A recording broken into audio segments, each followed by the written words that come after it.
دەربەندی ڕانیەی گەشتیاری ئەمڕۆ لە جیاتی گەشت و پشودان وێنایەکی تراژیدی بەخۆیەوە بینی.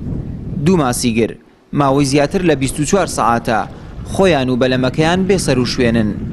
هێزە ئەمنیەکان و کەسوکارەکانیان دڵنیا بوون کە کامەران و خدر لە ژیاندا نەماون، بۆیە بەردەوامن لە گەڕان.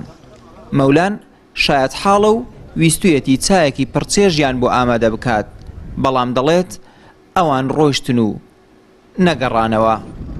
هاتن تۆڕەکان هەڵگرنەوە هەتا ئەوەندەی ئەو سیلەی ئەو سەریها دیارە تۆزێک بای دەها دەمیش کتم کامەران کتم جارێ با چایەکی لێنی چایەکەی بە ئیسراحەت بخۆینەوە ئەو کاتی بایەکەی دەشکێنی دوای بە ئیسراحەت دەچین تۆڕەکان هەڵدەگرنەوە شتی ناوەڵە بایەکە هیچ نییە مەولانە تو سەعات 11 چایەکەی لێنێ غەمی تۆڕەکانت نەبێ هەتا ئەو سیلەی ئەو سەریها دیارە لە سیلەکەی ئاودی و بوون ئیدی نازانم عرس قوتیدان ئاسمان هەڵی کێشان نازانم ئێستاش پاکەتەکانیەوە هەلۆ ڕۆخەی دیار کەوتونەوەجا دەماخوای گەورە دوێنێ گومانمان هەبوو بەهۆی ئەو بایەوە کە شەپۆلەکان دووری خستنەوە بەڵام تاکو ئێستا هیچ سۆراغێکیانیەوە هەندێک لە پاشماوەکانیان با بڵین تاکێک نەحلی یەکێک لە هاوڵاتیەکە یا پاکەت هیچ گەرەش لەو شوێنە دەرکەوتوتەوە دۆزراوەتەوە ئێمە زیاتر هاتووینە قەنەعات کە هەردوو هاوڵەتەی خنکاون و هۆکاری خنکانەکەیان نازانین بەلەمەکە بەسەریاندا غەرق بووە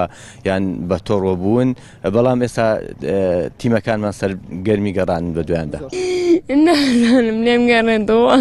ئەم خاتونە هاوژینی کامەرانە چاوەڕوانە نوشی قولاپی تیمەکانی فریاکەوتن جەستەی ساردی کامەرانی بۆ بهێننە دەرەوە و خۆی و مناڵەکانی ماڵ ئاوایی کۆتایی لێ بکەن.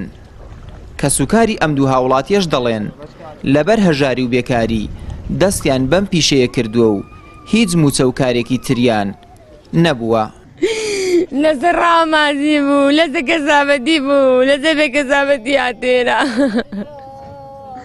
بەڵێ یاری وەڵی بێ کەسابەتی ئەو کاری کردو نەخۆ هیچ مەبەستیکەی نەبوو تویە لە بۆ ژیانی منداڵ و خێزانی ڕۆژانە حەژنۆ دنیارم پەیداکەم 10,000 کیلۆ بەخۆ پەیداکەم بۆ ژیانی منداڵ و خێزانی بوو لە بۆ ئەوی بوو نەخۆی هیچ کێنێ بوو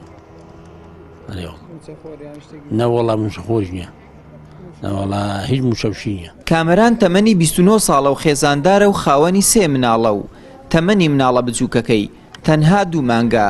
خدریش گەنجێکی 23 ساڵانەیە و بە ئومێدی ژیانێکی نوێوە هەنگاوی ناوە بەڵام قەدەر ڕێگەی نەدان و هەردووکیان شەپۆلەکانی ئاو ڕاپێچی کردن و خەون و خەیاڵیانی پێچایەوە.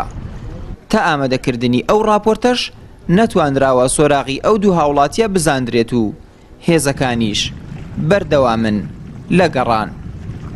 ئاراز ڕەسوڵ، کەناڵی ئاسمانی پەیام، دەربەندی ڕانیە.